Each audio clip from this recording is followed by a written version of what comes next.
এই দ্বিতীয় সংস্কৰণটোৰ আমি নাম দিছোঁ advantage Assam 2.0 investment and infrastructure summit 2025 দুদিনীয়াকৈ অনুষ্ঠিত হ'বলগীয়া এই ইনভেষ্টমেণ্ট সামিটৰ শুভ উদ্বোধন প্ৰধানমন্ত্ৰী নৰেন্দ্ৰ মোদী ডাঙৰীয়াই কৰিব আৰু তেখেতে ইতিমধ্যে আমাক তাৰ বাবে কনসেন্ট দিছে ইয়াৰ সামৰণি বা ভেলিডেটৰী সেশনৰ বাবে আমি বিত্তমন্ত্ৰী নিৰ্মলা সীতাৰমণ ডাঙৰীয়ানীক ৰিকুৱেষ্ট কৰিম তেখেতক মই এতিয়ালৈকে কথা পতা নাই কিন্তু মই আশা কৰোঁ যেহেতু 25 ফেব্ৰুৱাৰীলৈকে সময় আছে আৰু তেতিয়ালৈকে ইউনিয়ন বাজেটো হৈ যাব তেখেতে আমাৰ নিমন্ত্ৰণ নিশ্চয় ৰক্ষা কৰিব এইবাৰ আমি সামিটখনত ইনভেষ্টমেণ্টৰ লগতে ইনফ্ৰাষ্ট্ৰাকচাৰক আমি সমানে গুৰুত্ব দিছোঁ কাৰণ ইনভেষ্টমেণ্ট তেতিয়া আহিব যেতিয়া ৰাজ্যৰ ইনফ্ৰাষ্ট্ৰাকচাৰ বাঢ়িব আৰু সেই কাৰণে এইবাৰ আমাৰ ইনভেষ্টমেণ্ট আৰু ইনফ্ৰাষ্ট্ৰাকচাৰ সামিটত আমি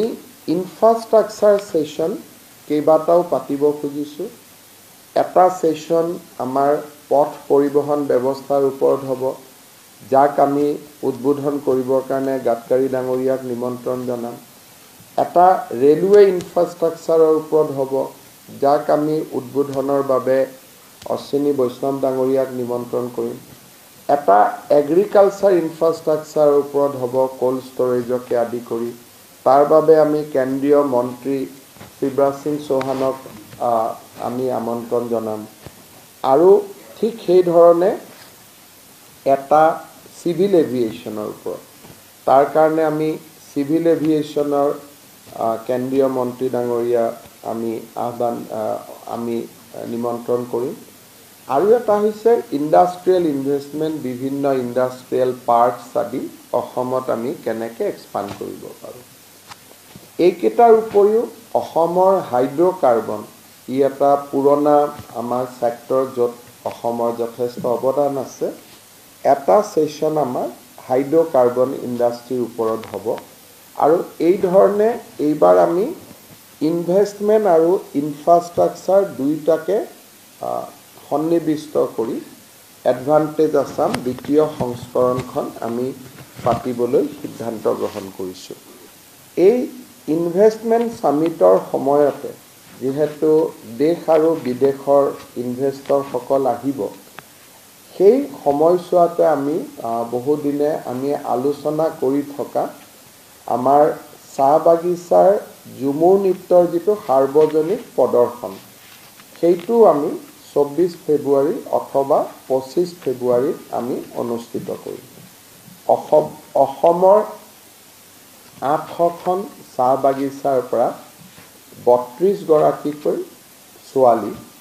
আৰু সেই অনুপাতে পুৰুষ সৰ্বমুঠ 7,500 নাচনী আৰু কলা কুশলীয়ে এই সাৰ্বজনীন ঝুমুৰ নৃত্যত অংশগ্ৰহণ কৰিব আৰু ইয়াৰ বাবে আমি ডিটেইল গাইডলাইন বনাইছোঁ master trainer workshop LAC level workshop district level performance